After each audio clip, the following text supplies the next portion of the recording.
Jack McDowell picks up his first shutout of the season. No, look at this. Lance comes on. Mercy. What a play by Lance Johnson. Homecoming weekend, 2 Sox greats are here. You guys could still do that stuff, right? I don't know about that. I could stumble on the grass and kind of fall like it looked like Lance did. I can do that. Nice. Jack McDowell, Lance Johnson, thanks for stopping by. Thanks for having us. 300-plus stolen bases, a Cy Young to your name in '93. What's it like being back? Oh, this is awesome, man. The stadium's beautiful. I mean, it's exciting. You're winning. What more can you ask for? That's exactly right. Jack? It was fun seeing everybody, getting back, saying hey to everybody. Saw some of these guys in spring training a couple of years ago and, over the last couple of years, but seeing the people you haven't seen in a while, it's a lot of fun. And, Jack, you were the last Cy Young Award winner for the Sox. That was 1993. You got a guy now you think that is pretty good, I guess, might have a chance, but which left-hander are we talking about? Yeah, it could be either one of them, but you got those wins going up with Chris's end. I was going to talk to him a little bit about that run he's giving up every game because we're going to have to work on that. Lance, what's your favorite memory from being here with the Sox? I tell you what, when we went to the playoffs and when we started, it's a combination of the whole time that I was here, and getting to the playoffs and starting to win, coming over here in the new stadium versus losing all the time, ugly over across the street. One question about that very heavy bat you used. When did you start using that, and why did you use about the heaviest bat in the game at that point? Well, actually, I used to lunge a little bit, and I had a leg kick, kind of like Hurl. So the weight actually kept me from lunging. Plus, the bat's more dense, and it was my job to get the ball through the infield. So having a denser piece of wood, the ball would shoot off a little harder, and I got more hits. And plus, it made you learn how to swing the correct way. Because if you don't swing correctly when you're swinging the bat that heavy, you're not going to get a hit. So I put myself in a situation where I had to do it correctly. And Jack, in your day, you probably had the umpires many more times than the guys do today. Because with Major League umpires, you might see a guy behind the plate twice, maybe 3 times a year, if that. When you have an umpire, you get familiar with him. Is it easier for you?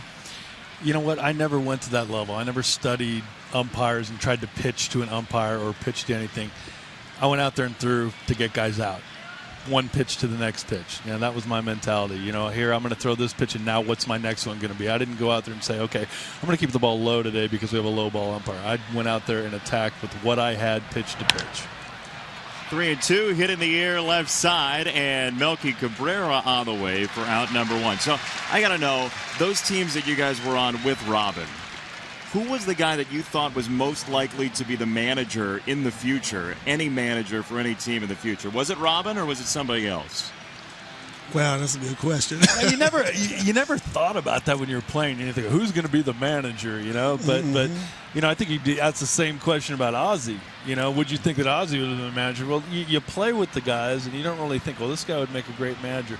But then you step back and you go, yeah, I remember Ozzie teach me a bunch of stuff, listening to him teach Robin about base running and stuff. And then you go, Robin, and you go, yeah, I remember him talking about all the stuff about, defense and what he learned on the backfields and things like that. And then now that it's happened, it's a lot easier to go, yeah, that makes sense. Who was the biggest prankster on that group of guys?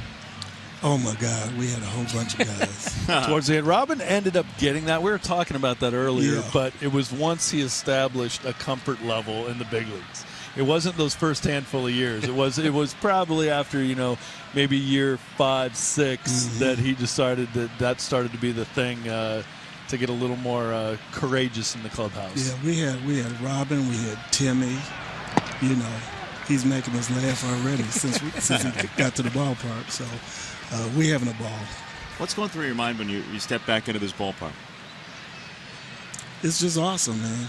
Everything looks better in time. It didn't look this good when we were here, but, man, it's nice. It's nice. A lot of memories. I talk about how it's special. I remember being a kid and going to my first big league game out at Dodger Stadium.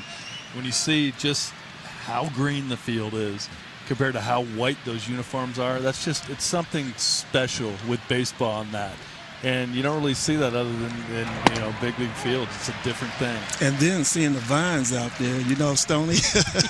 Well, that's a nice touch. They look a little familiar to both of us. Certainly, there's a little touch of that, but it's really you're right about one thing. The ballpark right now is more beautiful than it's ever been before. They've added little touches here and there, changed it a whole lot. But you guys are members of a very exclusive club. Not only as Major League players, but White Sox players. And so coming back together, it must be just a special feeling from the time you see those old guys and the memories start to kick in. It really is. It really is. And I was here a couple of weeks ago when I was driving down Dan Ryan, and I looked at the stadium, and it just looked awesome. I couldn't wait to get in here today. 2-2 on Orlando downstairs. What do you think about this year's team? What do you make of it? I think they got a chance.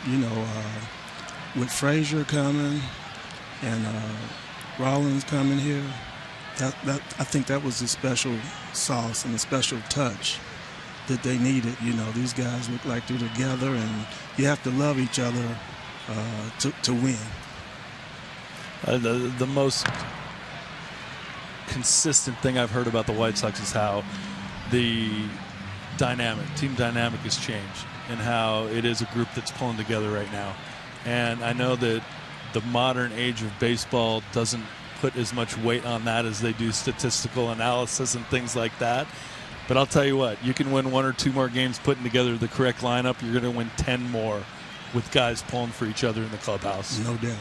Well, all of us who have played this game and been in that locker room realize how important that is. Sometimes it's lost to people who haven't been in that locker room very much, but I think it's not lost on a Rick Hahn, Kenny Williams-led administration with the Sox, because they brought in Todd Frazier this year to do just that, and he's done a remarkable job, along with the other additions to this team, of changing the chemistry, the thought, the idea of going out there every day. It's been wonderful to be around this year.